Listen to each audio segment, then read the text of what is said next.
Yo, yo, yo, welcome back to the Further Your Lifestyle podcast, conversations on lifestyle, passions, and hustles. My name's CLFurlong, I am your host, and today I am once again super thrilled to introduce you to our guest for this episode. And it's not just a guest, it is two guests. Once again, I have two motivated individuals here to chat about their pursuit to create a lifestyle of freedom. And that is Brad and Jaz, aka the two Aussie thrifters. I personally... I am overwhelmed with the support, the help, the love, and encouragement that Brad and Jaz has been able to give me, just in some of my ventures with the reselling game and just in general with mindsets and, enabling me to push forward. And I want to say a big thank you to you both. But, if you are here and you've never heard anything about them, wow, this is an awesome episode for you, because in this episode, we discuss the journey of chasing the idea of financial freedom and how they go about executing this on a day-to-day basis, while at the same time managing a 9 to 5. We cover the elements of their current online business, which is reselling, as well as their systems, processes, and mindsets that all go into play in helping them move closer to their goal of that certain dollar number that they are trying to achieve before they begin their next journey. Now, I do want to say, at the time of this recording, the next journey had not been revealed yet, but I'm excited to share that if you want to know what that next journey is, stick around to the end and all will be revealed, and you can go check it out for yourselves and hear all the amazing news and excitement that's happening over in their world. So, however you like to listen, whether it is on YouTube, we do have the video experience, you can see them for who they are, or we are on Spotify, we are on Apple Podcasts, and all those great places. Get comfortable, get cozy, grab a cup of coffee, cup of tea, however it is you like to listen, and let's get into it. Hello, Brad and Jaz. It's so exciting to finally have you on the Further Your Lifestyle podcast. How you guys doing tonight? Amazing. We're so stoked to be here. Thank you so much for having us. We've been looking forward to it for a few weeks now, and we've finally been able to schedule the time. So ready to have a good chat. Yeah, let's get into it. I love it. And, I've been following you guys for ages, not just with the thrifting, but you guys are doing a lot of things. And I love your mindset and your approach of everything in life. And I mean, I don't want to sell you guys to the audience, so I'll let you guys introduce yourselves. But yeah, tell the audience who you are, what are you all about? And, how did you, I'm even curious for this one, is like, how did you guys even meet and things like that? So yeah, let's hear it. Yeah, so a fair bit to unpack there. So I guess my name is Brad, and this is... I am Jaz. Yeah, and together we are two Aussie thrifters. So we've kind of been reselling for 3.5, 4 years now to try and build a financial future for ourselves. And more recently, Jaz has gone full time. Yes, it is my job now. I sell things on the internet. And we met way back in high school. So there's actually a little bit of a juicy story there that we don't talk about too much. But we actually met through an ex-girlfriend of mine. So we weren't together at the time, but we did meet through an ex-girlfriend. So yeah, we've been together 15 years now. So sure. Yeah, around 15. Half our life. Wow. So you're high school sweethearts then? Yeah, absolutely. Yeah, we a couple of years of running around and cycling to each other's houses before we had cars. And well, we lived in a small town, so it was okay. Yeah. We lived in Alice Springs, where it was a lot easier to get around as a teenager, and we moved to Adelaide together. Yeah. Oh wow. Okay, I had no idea. There you go. So you're really that. I guess Alice Springs isn't necessarily country, but I guess because it is out in the outback, everyone would call it country. Remote. Yeah. Wow. That's cool. That's awesome. Yeah, it's a different place, Alice Springs, and we learn a lot there, but we're loving where we are now. So yeah, well, there you go. So wow, 15 years together, that's awesome. And now you're doing not only life together, but you're working together, and you've built something which I think you guys are very proud of, and you should be very proud of. And a lot of people are always looking up to you for inspiration, because you're doing amazing things. But you mentioned about the reselling, and you mentioned you've basically doing that as a kind of a way to build a lifestyle for basically financial independence. But where did that even kind of come from? Because there's a lot of, I used to do reselling before I was even doing reselling full time. I used to just flip cards on the side, or bit of this, bit of that, which I think that's how a lot of us start. But I know you guys have a bit of a interesting story with that. Yeah, so I'll paint a picture for the people listening. Those that are on YouTube might be able to see behind us that we've got a couple of Nintendo consoles behind us. So that's where it all started for us. I wanted to collect N64 and NES, which was my childhood, which I could never really get when I was younger because my family weren't overly rich when I was young. And I just started buying stuff in bulk, like bulk lots of games. And then I was like, I'm getting all these doubles. Like, surely I can like move them on and like try and fuel that collection by just selling off the doubles. And I ended up building quite a nice collection out of it. And then I was like, hang on, if we're doing this with games, like surely we can do this with other things. Because we always had like kind of an interest in going to like markets and like secondhand places and stuff like that. But we never really had that mindset of being able to flip stuff. It was just more from a collection base, like Jazzy collects typewriters and stuff. So yeah, and then one day I stumbled across a couple channels, Rally Roots, obviously over in the US, and locally Cody Orgill, who was doing a lot of reselling at the time. And we just kind of fell into the groove of let's give this a go. And it's grown exponentially from there, really. Brad definitely introduced it to me. I had no kind of interest at all. And I wish I had known earlier. So at the time he said, oh my gosh, you've got to watch these YouTube channels. Look what these people are doing. And I thought he was a little bit crazy. But now we're both crazy together. Yeah, it's very interesting because what I'm curious to know is that you said it was for obviously for collecting video games and whatnot. So was that actually the 3.5 years ago, or was that kind of like way before when you say started reselling? Yeah, I probably started collecting like maybe 4.5 years ago. And then it was kind of just like, I'm starting to get all these doubles. So what can I do with them? And just that thing of like, what do I do? And then it was like, oh, let's try eBay.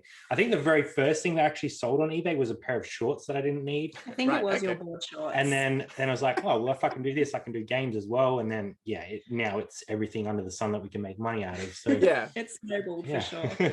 Yeah, no, I think that's really cool. And because, and for any of the listeners as well, just to help them understand when it comes to video game collecting, walk someone through the process of, because I'm always curious, finding a bulk deal, because if you were doing this, 4 or 5 years ago, obviously it's a saturated market now. I mean, it is, but it isn't, right? Because everyone's trying to find the bargain, but at the same time, there's collectors, which, they're not necessarily looking for the cheapest bargain. They're looking for good value. So, were you predominantly doing this from like Facebook, or were you kind of just like, putting your feelers out in newspaper ads, Gumtree ads, or what?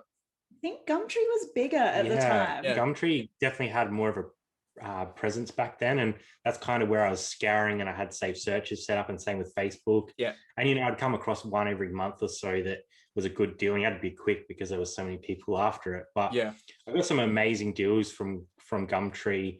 Some that I didn't even realize what they were worth until I got there, because some of the photos weren't great. But it was just a matter of buying whatever I could buy, and then whatever I had doubles of, flipping and trying to keep building that collection. And it turned into a pretty fun collection for a while there. But I sort of scaled back a little bit once we got into the reselling, because I was like, this is taking up a lot of space. And, I've kind of got all the things that I really wanted that I like kind of never really had as a child, that like, my friends had, or I went around to my friend's house to play like Mario Kart or whatever.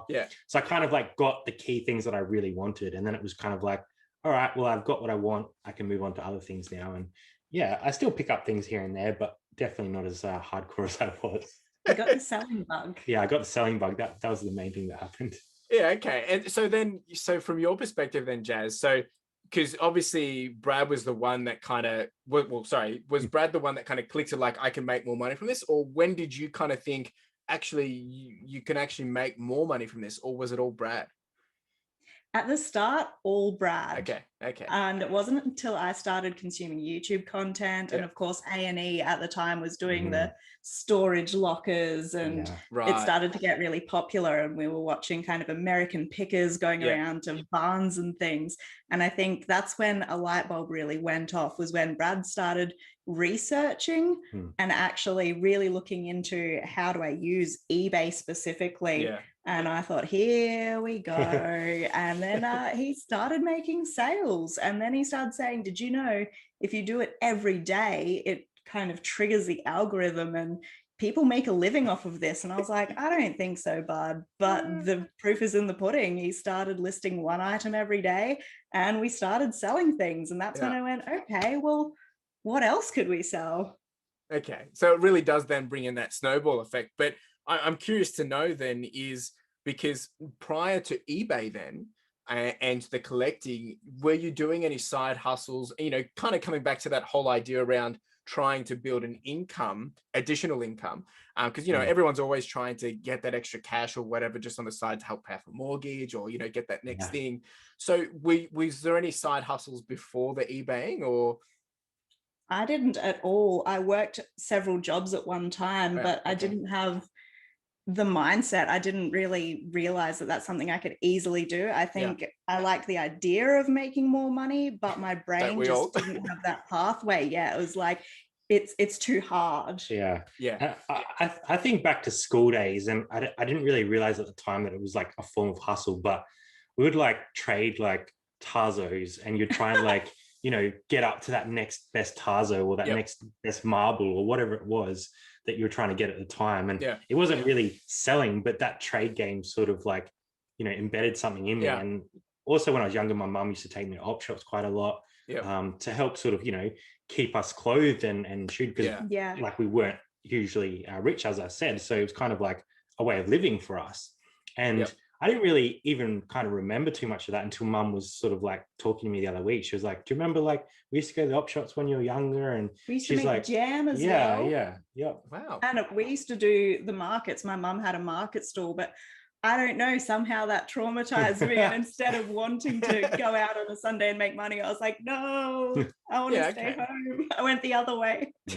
So there's probably, little bits and pieces, which is kind of then bundled all together. And then, when you've kind of matured or gotten older and something's just clicked with the hobby of the video games, other things have just clicked. It's like, oh, actually there's money to be made here. Because, it's always, I know everyone will experience different, but as soon as you start to earn, and I'm curious if you remember at what point, what was the number or that kind of ticked you over to realize, hey, actually, because you said you were selling doubles.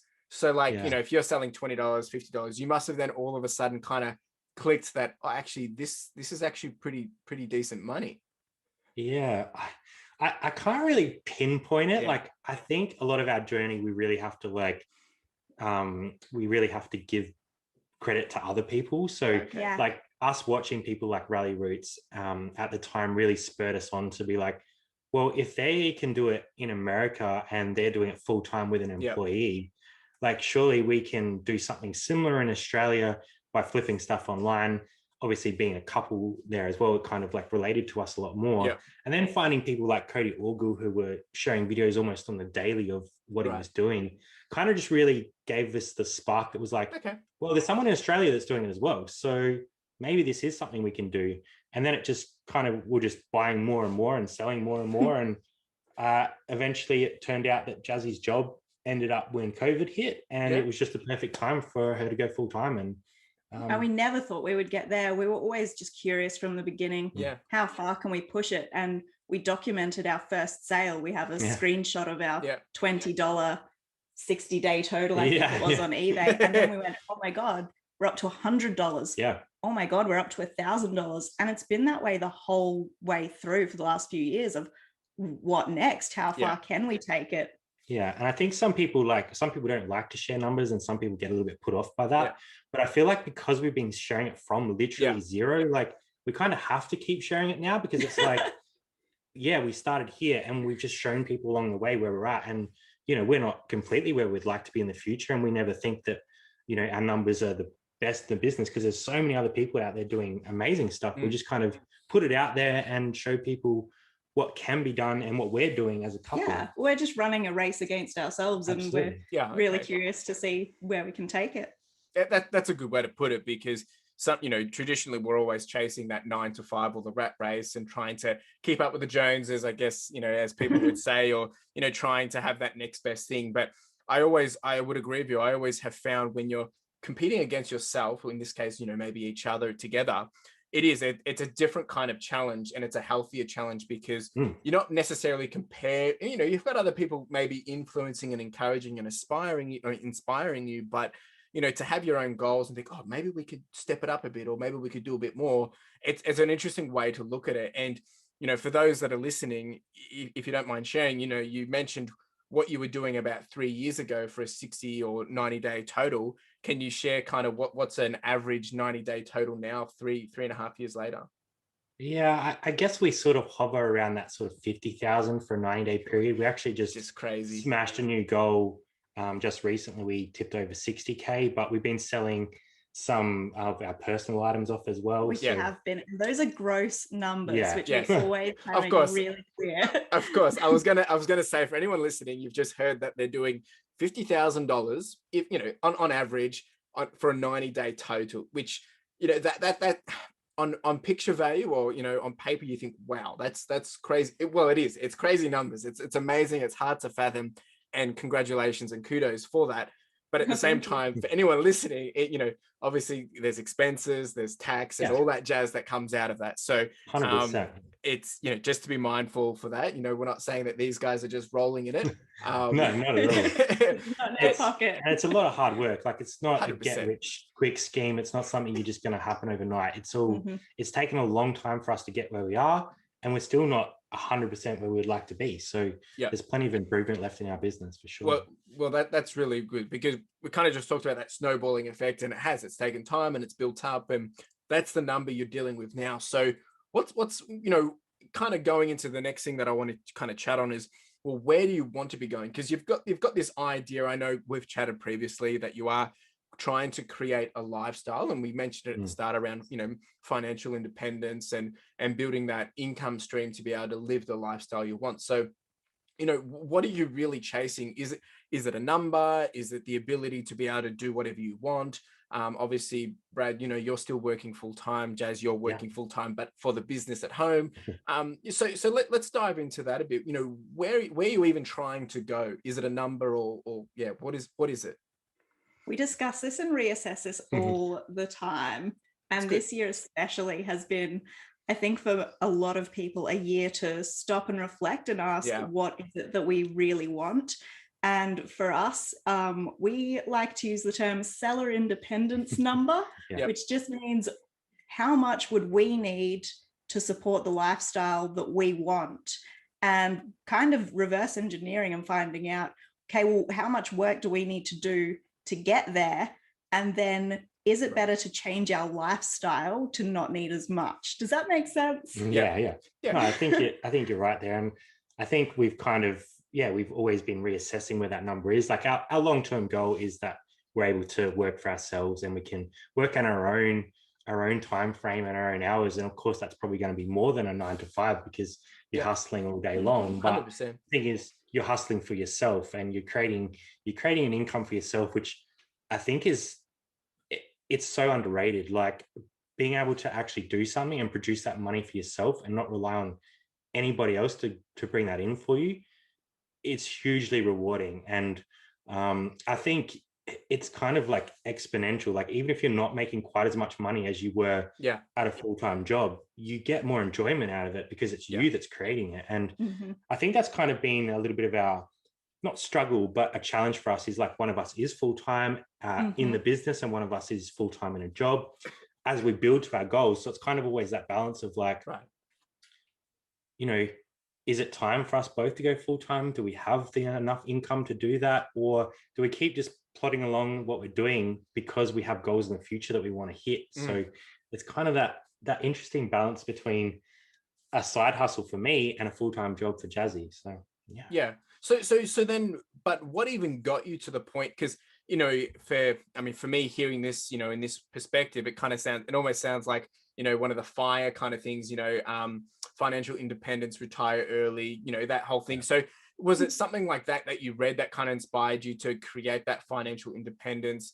Or was it kind of just because, for a lot of people, it usually takes them to read something or to have maybe, quite a, big turning point in life for them to kind of realize life's more than this, I need to make a change? Or so was there something like that kind of pivoted, or was it kind of just the snowballing of eBaying that it kind of opened your eyes to the opportunity or potential? The interesting thing about there being an online community and a YouTube community was actually seeing people living a different lifestyle from us, I think. And I don't know if you agree or want to add to that, but seeing people roll out of bed and start working from their homes and watching them on my screen while I was on the bus commuting to go to my job that was not satisfying me at all was like, I'm watching them do it. Yeah. I need to start doing it. I think there's like quite a lot of factors there as well. And one thing that Jazzy said in the past was when her grandfather passed away, like the fact that we had to ask for time off to go see him before he passed away, that kind of really struck us as something we didn't want to have to do. Like if we want to be able to just go and see family whenever we want, and our family lives all over Australia, so it isn't a quick drive down the road. We want to be able to do that, and we want to kind of be able to make our own schedule. And I think the biggest thing for me is I've never really understood what I wanted to do, and people have kind of pushed me in different directions. And school was kind of like, you're good at maths, you should do engineering. And I never really knew what I wanted to do. Right. And now that I've started this reselling online journey, like it's just opens my mind to so many different options. And whether reselling is that ultimate end goal or not, I'm not really sure, but it's just given me opportunities that I would never have had before. Absolutely. It's honestly changed the whole way that we think, the way that I think about money, the way that I think about what I can and can't do and what I want from life. It's like these barriers that I was just imagining have just dropped, and it's been slow. It's been throughout this process and learning and watching others that they've just slowly come down. And I realized actually I was just making up all those barriers. If we want to change something in our life, we can. If we want to get something, all we have to do is work hard and put the steps in place and just get it. Just do it.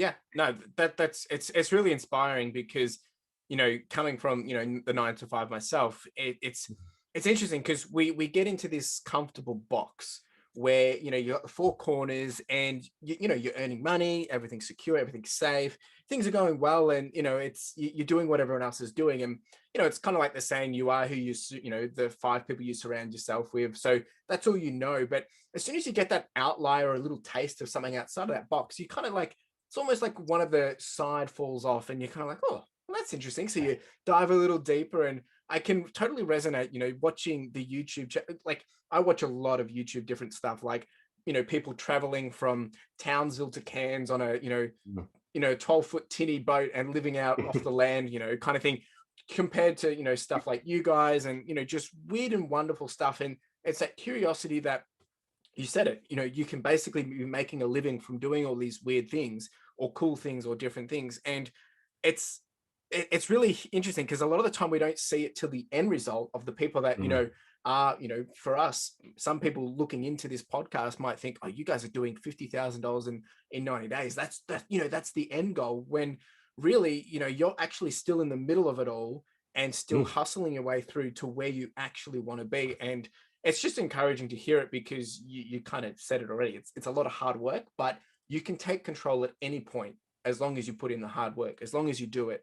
And that's what I want to kind of jump into next, is because there is that cliche of like, oh, it's hard work, you got to do this. And it's like, yeah, well, we all know that. So, what is the hard work? And, you've spoken about doing the snowballing effect of putting in the daily. So I guess, a really good thing to ask would be, what is your approach to making this happen over time and then scaling? So what would be something that you had to do? And obviously I know this is a very broad question, but I guess starting from small and then scaling, how and what does that look like?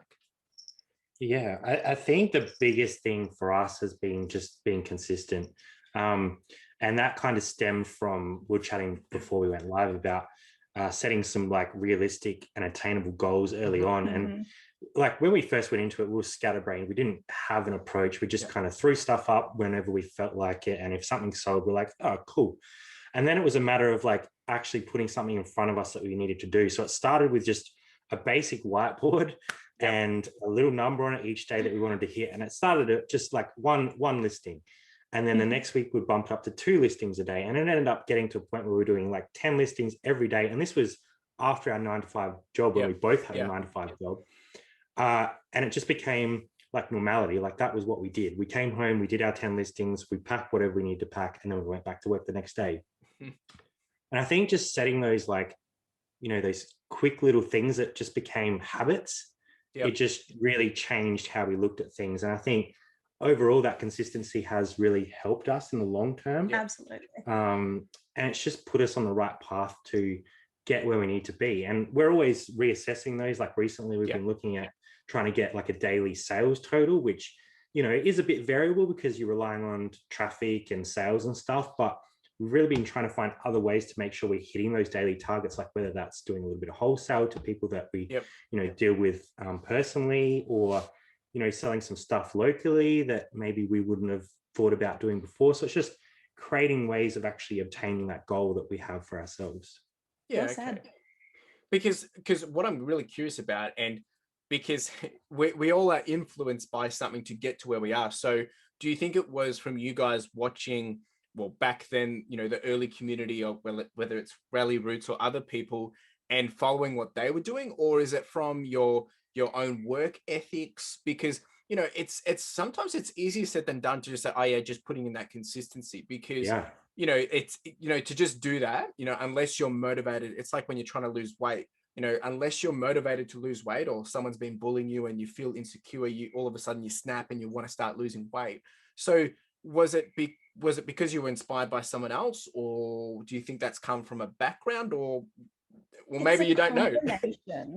I think there is definitely, we've been inspired and would like to emulate some things, but it's also probably come from somewhat from a place of dissatisfaction, right? From not knowing what we want and feeling like we're floundering and we're just going to our jobs and then we're just sitting on the couch recovering from going to our jobs. So I think it's sometimes something's got to be broke before you fix it. Yep.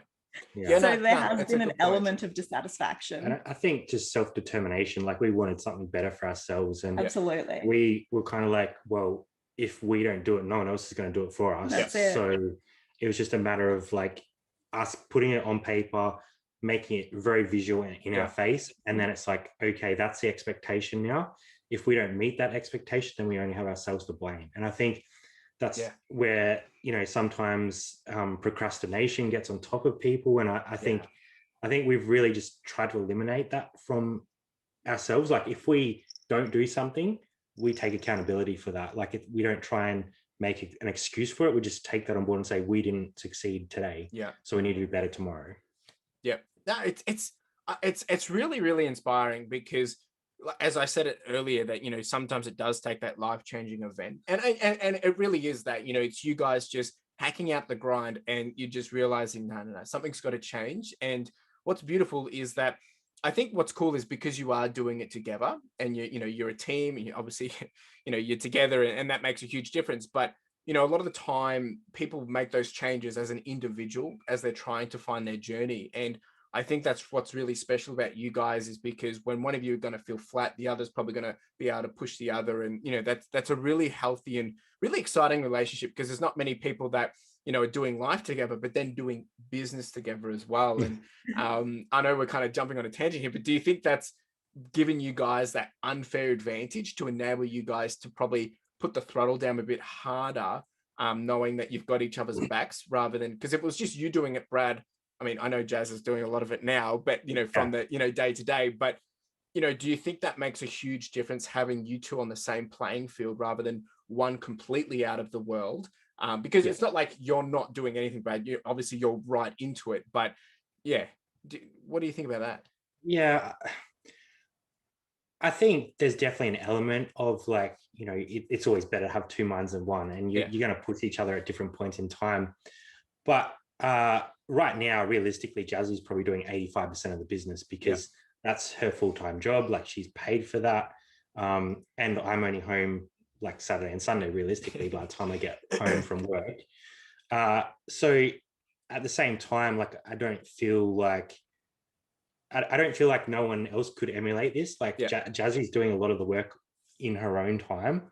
So I don't want to discourage people by saying because there's two of us, we can do twice as much as anybody else, because it's probably not really accurate. I think it's the motivation though, because this is interesting that we've not taken this question differently, but it made me think differently, because I wouldn't have done this without Brad. Exactly. I simply exactly. wouldn't have. I can do it, and now I know I can do it, but I just wouldn't have. He pushed me to do it in a positive way, and I'm so glad that he did. And you absolutely can do it as an individual, but having the two of us is what really sparked it and was the catalyst for us to get this far, because Brad had the idea and we worked together and pushed each other to keep going when one of us was feeling flat. And now we realize, oh my gosh, we can take it however far we want. Yeah, especially in those early days when we both were working full-time jobs, like that. At that point in time, like it was all hands on deck, like hammer and tongs, get it done. And it slowly transitioned into me focusing more on the YouTube side, trying to get a lot of the deals is probably what I focus on, and a lot of the accounting and the the money side of it. And Jazzy really excels at photography and listing, so that's kind of the areas that she focused on, and packaging. So she's kind of running the day-to-day business, and I'm kind of running the behind the scenes and trying to keep everything flowing in that sense. So and moving forward.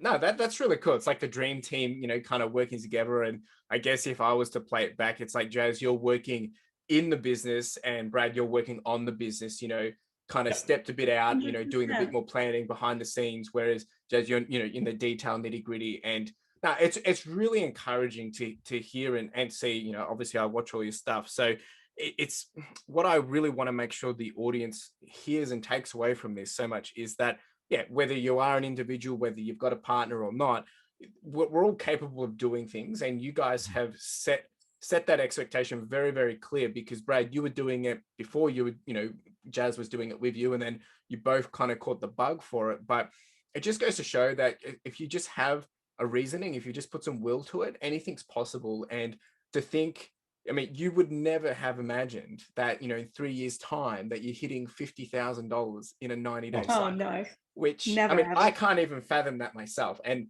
for anyone listening, I'm doing 10,000 in a 90-day. And to be honest, if you asked me 90 days ago, I would never even thought that was possible. But it just goes, congratulations. 10K is huge. Like you're in your first year of reselling. Like you can't.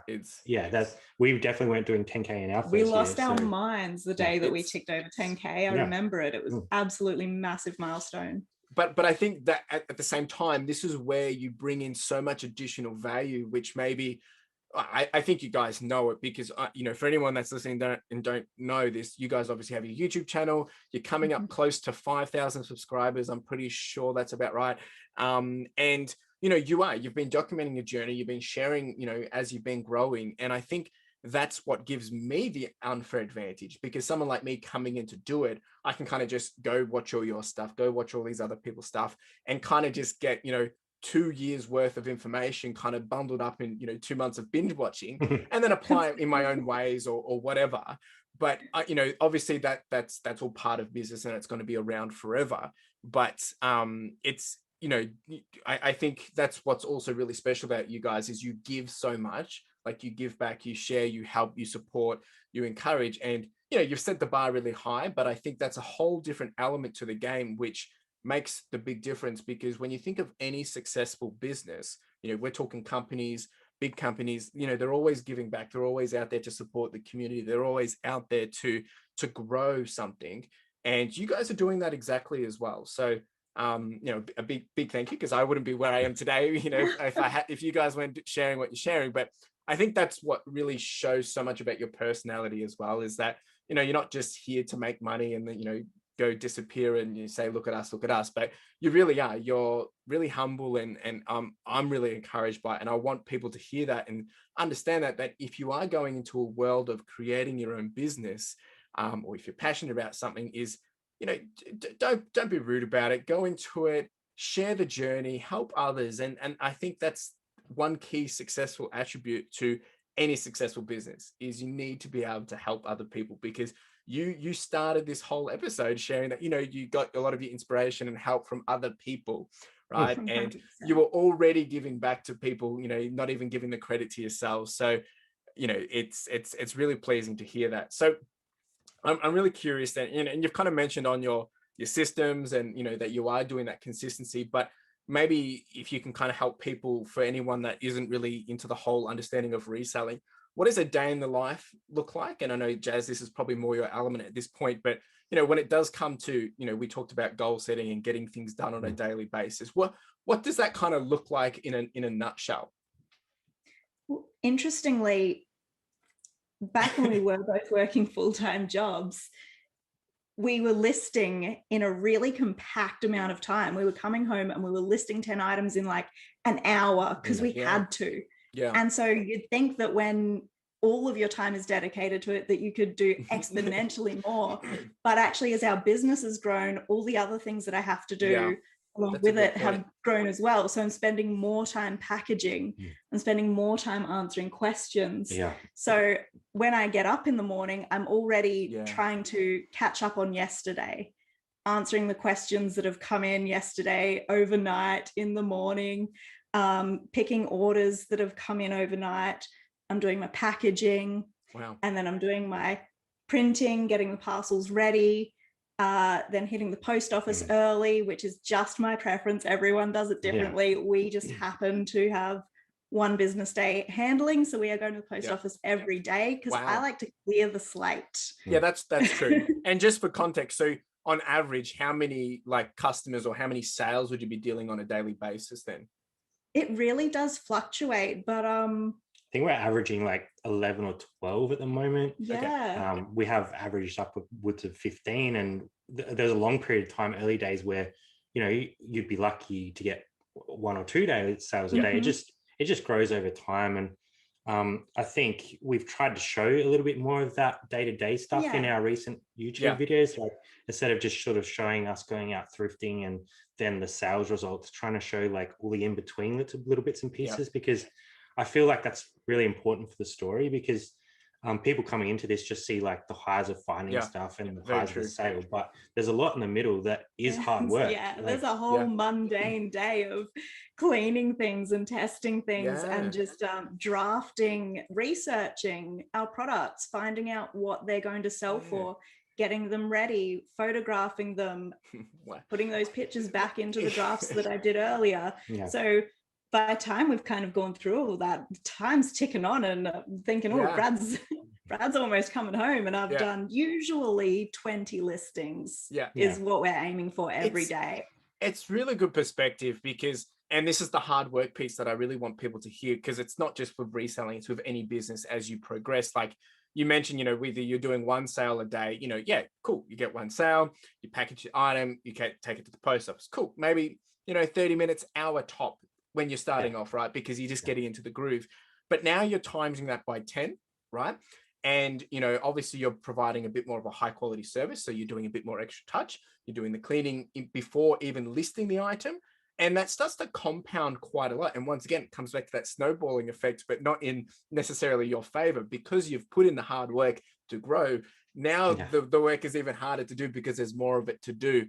And I think, obviously that's, victim of success, it means that there's more things to be done, which obviously is only showing you that you're going in the right direction. But I think people need to understand this, that when it comes to creating passions and building a business, whatever the domain is, it's not like all of a sudden, you set up a shop and overnight you're a millionaire, even though that's a lot of the things that we see in the world and on Instagram. But there's a lot of hardcore just effort, blood, sweat, and tears in between it. And I can only imagine, because so it was about 3 weeks ago, I had my biggest weekend of sales, and it was overwhelming because, you think about, I can't wait till I'm doing, 10, 20 packages a day. But when you've got it all and you realize you got to get all this to the post office, you got to pack it all. It's scary as heck, because I remember I had to walk into the post office 3 times from the car because I couldn't all fit into my normal crate. Now, this is all really good stuff, but afterwards I kind of like sat in the car and I just smiled. I'm like, well, 1, with relief of like, it's over. And then 2, it's kind of like, like, this is crazy. And it's just really cool to hear it from you guys, because I mean, I'm biased because I understand what you guys are doing and understand it and can fathom it. But I want people to hear it, especially anyone that's young. Not saying that we're old, but starting off 18, 20, 21, because if you can get your feet wet or hands wet at that early age into something that you're passionate about and get the ball rolling, 10 years later, you are going to be kicking butt. But I want people to understand that it isn't just all sunshine and rainbows. It's a lot of hard work. It is the grind. And, I think you guys said it really, really well, is that you were doing this with your 9 to 5 at the same time when you started. And, you mentioned that, during COVID, obviously situations change. Once again, that pivoting point where Jaz, it enabled you to go full time, which is a really cool experience. I mean, a really cool thing to hear, because you guys probably wouldn't have been able to do that if you hadn't even started in the first place and have that option and opportunity. So you guys need to give yourself a big pat on the back, because it's such an inspiring story. And I'm not here to talk about reselling, but more that the ability of when we apply ourselves to something that we're capable of doing, that we're passionate about, or that just enables us to open that door to bigger and better things, it's possible. And you guys are really, really demonstrating that. It just so happens that reselling is the thing that we're doing and that we're talking about tonight. But honestly, it could have been anything. It just so happens that that's what inspired us and caught us at the time. But if you are young, like you said, if you're 18, 19, and there's something that interests you, if it's a side hustle, I just wish we had started earlier. If you're listening and you have something that you're passionate about, I strongly encourage you to start a side hustle, because you just never know what it will turn into. And I think we've all seen through COVID and with the ups and downs of the job market, that it doesn't really matter how secure you think your job is, because at the end of the day, it could be gone tomorrow. Whereas if you build your own business, you're in control of your future. So even if it's you, instead of watching that one movie a night, you spend 2 hours like building something, and you start putting in those small steps to build your future, it'll pay off in spades in the long term. I think of all the leisure time that we wasted, but we weren't actually doing things that we enjoyed. We were just wasting time in front of the TV, watching things that weren't even really inspiring us. And I love TV, but we were spending our downtime doing things that wasn't giving back to us and wasn't feeding us. So if you find something that feeds you, absolutely give it your all. And saying that, like, we've kind of put ourselves in a position now where we're starting to find that little bit of extra time here and there. We're starting to like enjoy a little bit of outside, time with friends and family that we weren't getting before, because we were working so hard. Our balance wasn't that great. Okay. And I think that's why we've sort of focused on getting our ASP up. So we only need to list 20 to 30 items a day. We don't need to be listing 100, 120, because then you need to sell that amount and package that amount. So that's average sale price. Sorry. Reseller speak. But that's just what works for us. And there's people that list way more than us a day. And there's people that hustle harder than us. Absolutely. There's always someone doing more and better. But I think just for us, consistency has always been the key. It's so cool to hear. And you guys alluded to that, this not saying that this is a means to an end, but it could have been anything else and you would have done it. So you alluded to at the start that you're doing this to try and create a different lifestyle and create something bigger and better. So is there anything that you can share on the podcast around, well, what's next? Where are you trying to get? And what can anyone listening expect to maybe hear or see in the future? We are working towards a bit of a change in our lifestyle. It's definitely on the radar. We haven't really put too much information out at the moment, because we're kind of in the process of building towards that. But we definitely want to be doing some travel in the future. And there's going to be some stuff around that. There'll be some reselling stuff as well. So the channel isn't going anywhere, not going anywhere, but the way we do things will probably change in future. So I guess long term, we both want to be working for ourselves, whether that's full-time reselling or part-time reselling with some other things. We haven't really nailed that down, but we are working towards something that I think we're really going to enjoy, and it's going to be something that will definitely change the way we look at life. So I don't want to like leave people hanging or anything, but I think it's really important that we're taking the steps at the moment, and we don't want to sort of, put out this big grand plan before actually realizing the grand plan. So, but we have really sat down, and not just once, but sat down a few times this year and literally said to each other, what do you want from life? What do you want to be doing? Do you want to go hard and just resell as hard as we can for the next 5 years? Or do you want something different? Should we change our lifestyle? And I think I just want to let people know to not be scared to pivot. And even if you've built something up as high as you think you can, it's okay to step back again if you need to. Just don't be afraid to reassess what you need, because it's your life. Yeah. And I don't think we've ever closed off any options for ourselves, which is why we haven't dove headfirst into both of us being full-time. And that's got something to do with, our overheads, for example. But, we've always left doors open so that we can explore new things. So if I had left my job 6 to 12 months ago, then we wouldn't be able to consider these future goals. So it's kind of just that, we're never afraid to just take a step back and say, all right, what is it that we want in the future, and how do we get there? And I think we've narrowed down that we're really looking for independence, flexibility, and travel is definitely going to be a part of it. Yeah, that's super cool. And you've kind of, if I play it back to you guys, it's like you've been putting in the reps so long that you know that you're going to be able to put in the work and get it done. So now you're kind of just taking that next gear up, or putting the throttle down to step it up to make sure that you can then get to the next thing that you want. At the same time, then knowing that if you have to pivot, you have to adjust, that's okay, because you've done it. You've done it before, so you can do it again. That's so true. And it's really cool because you guys talking about it, you come across as, once again, not saying that you're super young or you're super old. And for anyone listening, you guys are in your 30s, right? So just to help people understand. 30. Well, there you go. Yeah, that's true, actually. So, you really do come across with, wisdom beyond your years. And I think it's because you are in the world where you are having to do a lot of your own thinking. And I think sometimes we take it for granted and there's nothing wrong with people working 9 to 5. It's kind of like we get into that comfort zone of just taking orders and doing and following instruction and go from A to B, A to B, A to B. And which is great. It's good because it makes things easy. You can, cruise and get things done, make an income and build a lifestyle. But you guys are actually, you've stepped out of that. And it's just really encouraging to see how much control you have taken. And you're doing it with such just chill confidence, knowing that, well, if it takes you 1 year, 2 years, 5 years, that's okay, because you know where you want to be. And I know we've chatted about this as well, but 1 to 5 years of 20, 30, 40 years, it's a blip. It's so small. That's it. And you guys have really got that figured out. Like you've digested it, you've understood it, you've comprehended it.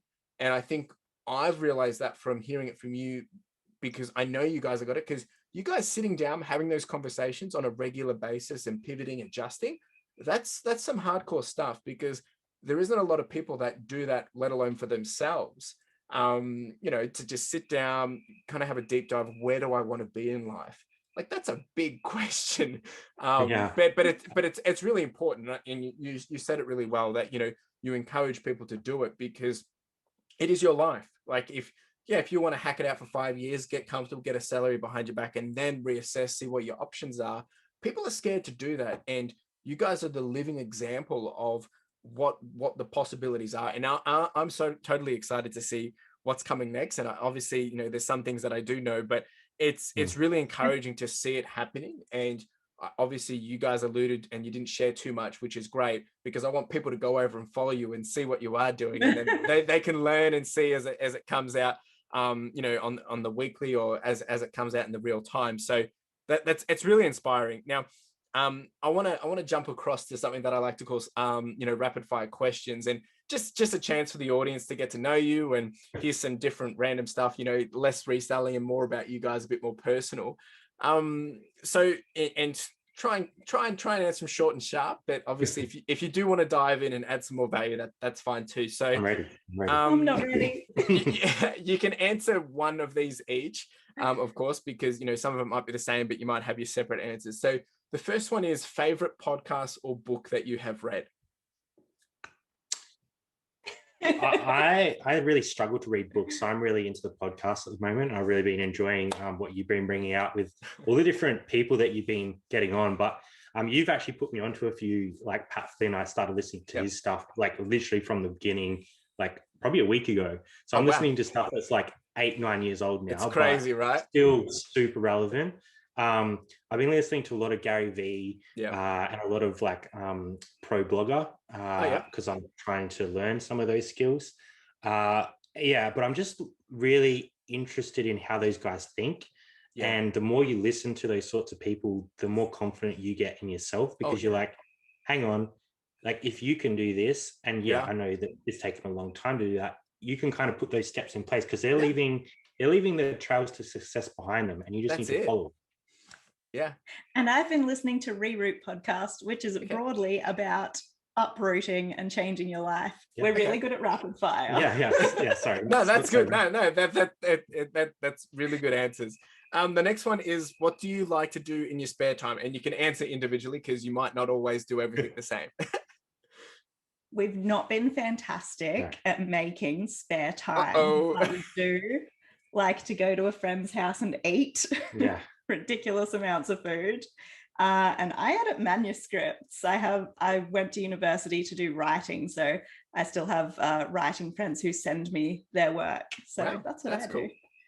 Yeah, I don't know. I like to watch a lot of YouTube when I can. So I'm usually watching it on the bus on the way to work, or on the way home, because I really feel like I learn a lot from there. And each time that we want to pivot into something else, I'm consuming more YouTube content to gather that knowledge. So I'd say that's probably the biggest thing that I do in my spare time. But it's not like we don't have a lot of it, because the way we're trying to move towards. But op shopping is a big part of our life, and we it's kind of hard because it is part of our job, but it's part of our business, but it's our thing that we like to go and do together. Like you would be doing it if you weren't reselling, you're trying to say. 100%. I think it would probably be, it would look different, slightly more enjoyable if we weren't trying to make an income off it, because it's like all business mindset, right? But we 100% love what we get to do. So it's not very often you can go look at cool stuff all day long to make a living, right? So we're pretty lucky in that sense. That's true. And I'm super curious, and not to put you on the spot, so when you say you watch YouTube, what would be your number one channel that you go to that isn't reselling related? Jazzy just recommended, so the Reroute, which is Eamon and Beck. So they are a couple in Canada, and I'm really loving their content, because they are van lifers originally. So they traveled a lot of America in their van, self-built. Wow. And they're just really charismatic. They present a really good story. They're really good at editing. They've had their own business. Yeah. So we can kind of relate to like the business side of it. And I guess they've kind of inspired us to try and get better at our YouTube as well. Oh, 100%. And presenting that story rather than just kind of like piecing things together that don't really have a storyline. So we're really enjoying them at the moment. Do check out Eamon and Beck. They're fantastic. They're a massive channel, by the way. They're huge. Like they do not need us to recommend them. I'm sure people will go check it out after hearing everything from you guys. All right, the next one then, and this one's deep. If you knew what you knew now as a late teen, what would you tell yourselves? Firstly, you can do it. The barriers you're imagining are not real, and start now. Yeah, I think the biggest one is start now.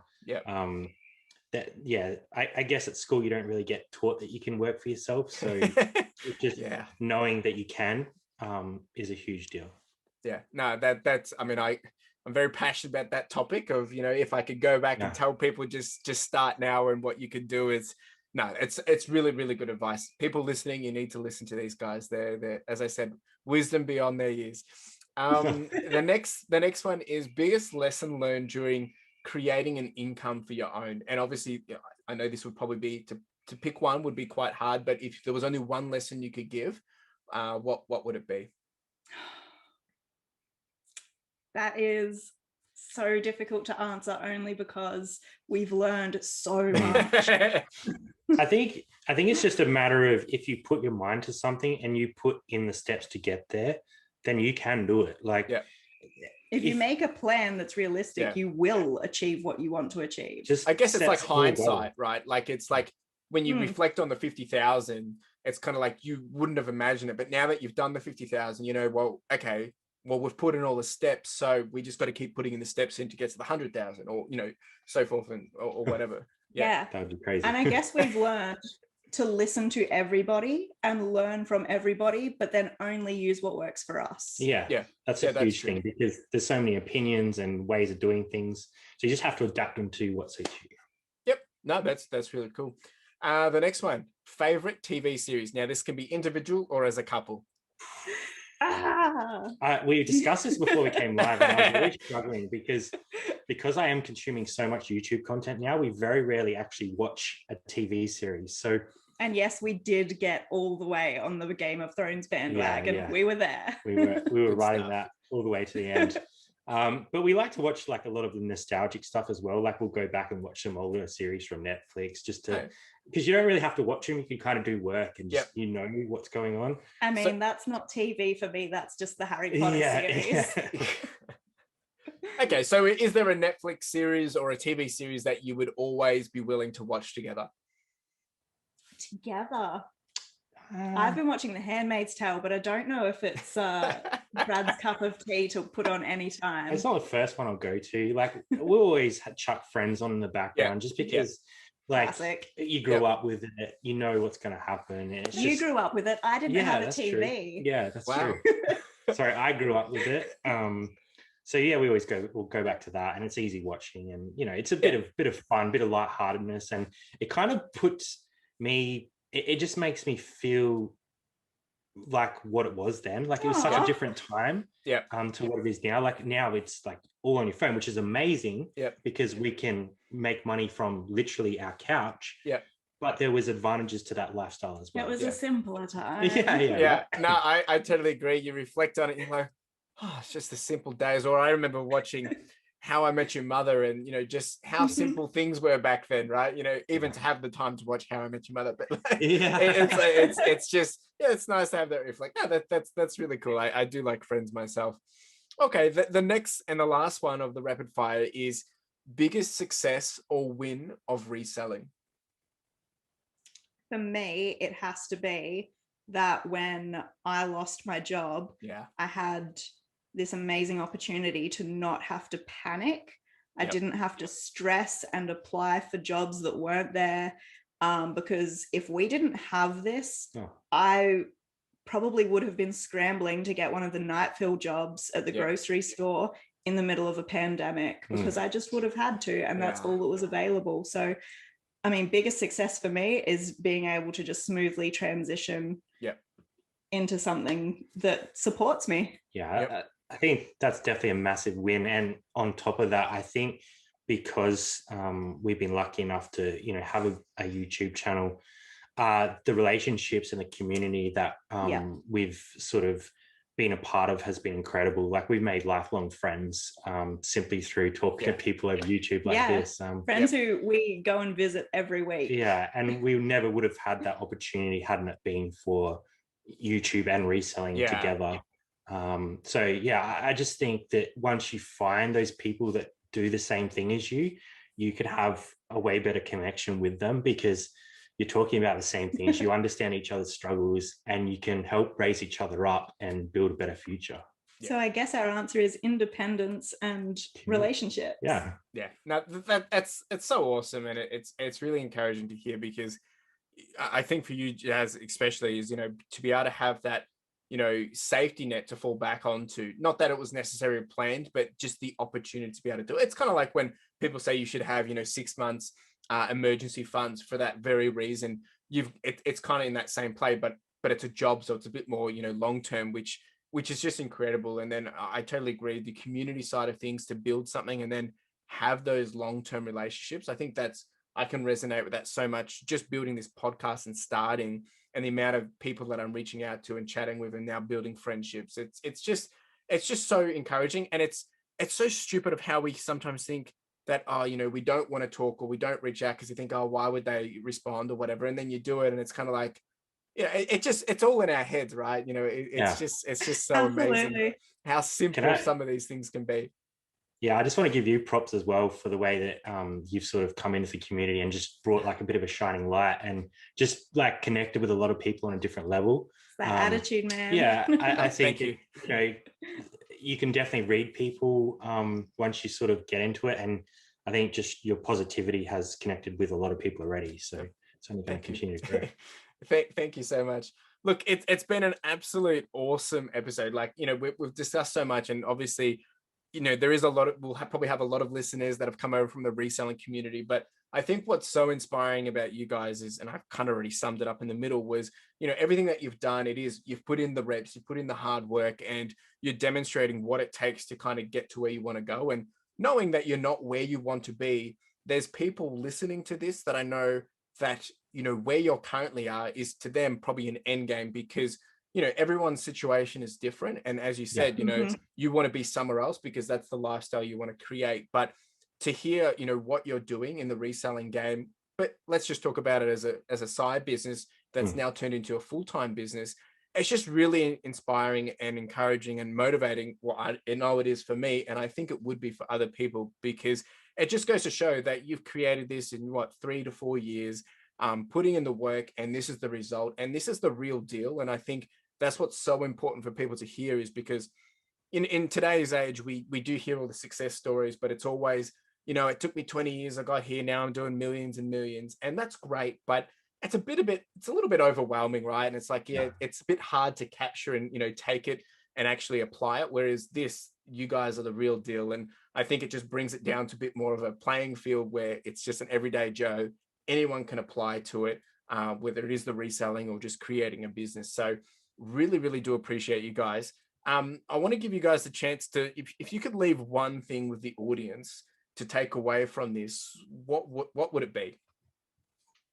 I think just believe in yourself. Like, I think going back to that whole schooling thing of like, you're never really told that you can go out there and do something for yourself. Like, it's always like, what are you going to do for a career? Like, what do you want to be when you grow up? Who are you going to work for? Yeah. Like, just believe in yourself and take the steps to make what you want to happen now. Like, don't wait 6 months or 12 months or 18 months, because you could be 18 months ahead of where you are now if you just start right now. That's it. That's it. Everyone starts from zero. Everyone starts at the same point. And the sooner you start, the sooner you're going to get closer to where you want to be. I think that's just something that we're really passionate about now. Like, we wish we started earlier. We wish we knew this was an option early on in life, because you know, who knows where we would be if we started 5 years earlier. And I just encourage you to take a chance. And like you've done, you've taken a chance on yourself. So I'm not saying go out there and quit your job today. I'm saying start a side hustle, start working towards. That's it. Even if it is putting it, you know, $500 away a month that you don't have now, that's $500 that can change your life. You can have something for yourself. And I also recently learned an affirmation that I would love to share with everyone who's listening, which is, when we're talking to ourselves, we often say, I have to do this.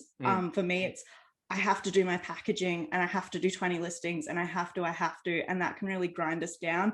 And I heard someone recently say on a YouTube channel, I get to do this. And whenever they hear themselves talking to themselves in that way of, I have to do this and that, they change the way they're speaking to themselves to say, I get to do this. I get to stay home and work for myself. I get to do my packaging. I get to do my 20 listings today. And that has changed my mindset really drastically just in the last month. So there's that one for you. Yeah, a bit of self-love and self-care, because you're right. It is, you know, as much as we are hustling and we're trying to get that grind and get to where we want to be, it really does bring you down over a long period of time, you know, chipping away. And I think that's something as simple as that over time, you know, telling yourself in a different perspective, it really does uplift you in a positive way. And I think, you know, I can definitely take that on board and just not take these things for granted, but, you know, appreciate those little things. where would be the best place for the audience to come find you? Obviously, you're on YouTube, you've got your social media, but where can everyone find you?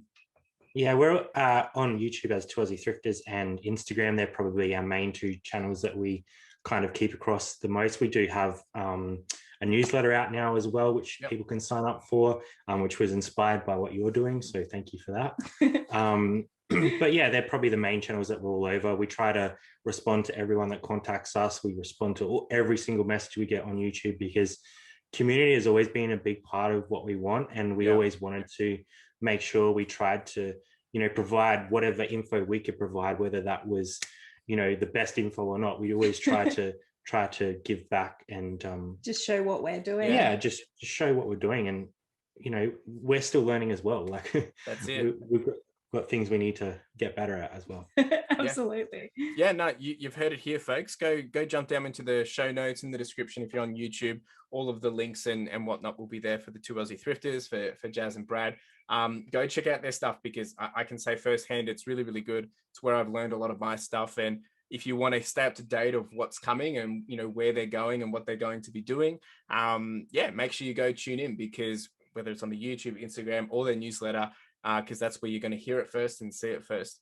Well, folks, it's been an absolute awesome honor to have you guys here, and it's been a fun conversation, bit of banter, and I've learned a few new things, and I'm always inspired by you guys, and I'm even more inspired once again, because it's really good to be able to relate and have these conversations with obviously like-minded people, but people at the same age, but people that are just gunning it and are going to go high and far. So thanks so much for sharing all your knowledge and wisdom, and appreciate you being here. I just wanted to thank you for giving us the opportunity to be here. It's amazing to connect with new people, and thanks for your listeners for putting up with us for an hour as well. Yeah, thanks for having us, and thank you for inspiring us, because you do. Yeah. Oh, well, thanks very much. Well, thanks for being here, and we'll see you next time. Cheers. Catch you guys. Good night. Well, there you go, folks. What an awesome episode. And the thing I love so much about Brad and Jaz is their mindset, their understanding, their hustle, and their grind. It is really motivating, encouraging, inspiring, and it's just contagious as well. And I love it that they've just taken things into their own control and just making it happen. And they've got a wonderful story. I think the key takeaway for me has been that snowball effect. And I love that so much, as you start moving things along, as you start progressing, things just start to move quicker. You gain that momentum, and you're able to actually then double down in different areas. So it's been great to hear how they are furthering their lifestyle. And I'm also excited to then tell you how you can go find out what is their next venture, what is their next thing, what are they doing next. Well, if you jump on over to the Two Aussie Thrifters YouTube channel, you can go see what has just been revealed. I don't want to spoil it all here. I want you to go jump on over there, but you can. You can go to the Two Aussie Thrifters, the number 2, Aussie, AUSSIE, Thrifters, THRIFTERS. And that's the Two Aussie Thrifters. Jump over to their Instagram or to their YouTube, and you'll be able to find their latest details. It only actually was revealed just 2 days ago at the time of this episode dropping. So go on, jump over there. Of course, if you are on the YouTube, if you are on the show notes, you can jump down, and I have got a link in the description, and you can go see that. Otherwise, if you are driving or something like that, jump on over later, go check out their stuff. And it's just really, really, really encouraging, inspiring, and exciting to be able to be part of this journey and follow along and see what they're going to be doing next. But I'm just so proud of them for taking that next step and making it happen as well. So it's been an absolute pleasure to have them on this episode. I really do love both of them. They're such great friends, and they've helped me with so many things. So yeah, go check them out. You will not regret it.